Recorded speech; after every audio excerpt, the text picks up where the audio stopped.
हैन आफ्नै आमालाई के किन्दिनु जस्तो लाग्छ के किन्दिनुहुन्छ किन्दिनु भन्दा पनि मलाई अब मम्मी त अब किन्नु भन्दा नि मलाई त्यो पैसा चाहिँ एकदमै हुन्छ नि जति कमाए त्यो चाहिँ एकदम मम्मीलाई फ्रेम गरिदिनु भन्छ कि मम्मी यो मेरो पहिलो कमाए तपाईँको लागि भनेर फ्रेममा हालेर एक्ज्याक्टली फ्रेममा या त जस उहाँलाई दिनु भन्छ जाकि उहाँले राख्नु मन छ भने राख्नुहुन्छ चलाउनु भन्छ नि चलाउनुहुन्छ त्यो उहाँको जिम्मा हो हैन जे गर्न मन छ एकदम उहाँलाई जे इच्छा मैले किन्दिनु भन्दा नि उहाँलाई के इच्छा होला नि यो खान्छु म यो लिन्छु यो गर्छु भने अब मैले त सबै बुझ्न सक्दिनँ त उहाँले भन्नुहुन्न नि त मैले कमाएको छुइनँ छोरी मलाई यो किन्दे छोरी मलाई यो दे कहिले पनि भन्नुहुन्न सो मैले त उहाँको इच्छा थाहा पाउँदिनँ किनभने उहाँले हाम्रो इच्छा पुरा गर्दा गर्दा उहाँले आफ्नो इच्छा बिर्सिसक्नु भयो क्या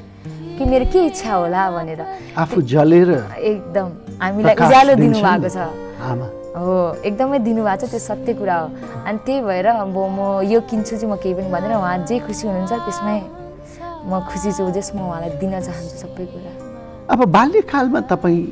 ठुकी बालेर पढ्नुहुन्थ्यो एकदम मजा लाग्थ्यो भनेपछि अभाव दुःखमा पनि मानिस रमाउन सक्नुपर्छ हो एकदम त्यो महसुस हुँदै गयो मलाई हो एकदम दुःख हुन्थ्यो तपाईँको होइन तर हाम्रो यस्तो हुन्थ्यो स्कुलमा के हुन्थ्यो भन्दाखेरि तपाईँको वातावरण एकदम जसलाई पर्छ त्यसलाई राम्रो गर्छ भन्ने थियो कि हजुर र जब तपाईँहरू जस्तो मानिसलाई देख्छु नि अचम्म लाग्छ त्यस्तो पर्छ हजुर एकदम होइन पुग्न सक्दैन तपाईँको एउटा धैर्यता भन्ने चिज पनि हुनुपर्दो रहेछ तपाईँले एसएलसीमा चाहिँ हजुर कति ल्याउनु भयो 88.75% झन्डै 89% हजुर त्यो टाइममा अब अलि धेरै नै थियो भनौँ टुकीमा बसेर पढेर हजुर टुकीमा मोमबत्तीमा कहिले अब बत्तीको प्रब्लम छ पढ्नमा होइन म पढेर गर्छु भन्ने हुन्छ कसैलाई ठिकै छ म पढ्छु मलाई पछि पढाउने पनि छन् भन्ने हुन्छ सबै तपाईँको एउटा आफ्नो परिवारको वातावरणमा हुर्किनु पर्दो रहेछ क्या कसरी सोच्ने भन्नेमा भर पर्दो रहेछ जस्तै मैले पनि दुःख पाएको ठाउँबाट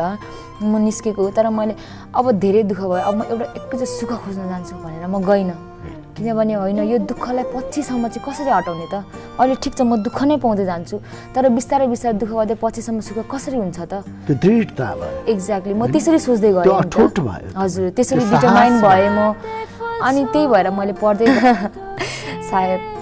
अब त्यत्रो धेरै दुःख पाएर भगवान्ले पनि ल तेरो यो एउटा फेजमा आएर यसरी सहयोग गरिदिन्छु भनेर सायद भगवान्ले ब्लेसिङ्स दिनुभएको हो कि सायद पुग्यो तँलाई दुःख हो अब तैँले जति भोग्नु छ भोग्यो भन्नुभयो होला सायद मलाई त्यस्तो लाग्छ कहिले पनि निराशा भएन म दुःखै पाए पनि खाना पाएन ठिक छ के भयो त आज भोकै भयो भोलि खाना पाएला नि त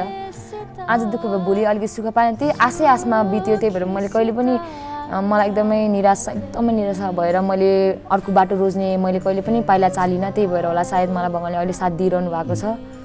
त्यही भएर म उहाँलाई पनि एकदम धन्यवाद दिन चाहन्छु मेरो मम्मीलाई एन्जल मम्मीलाई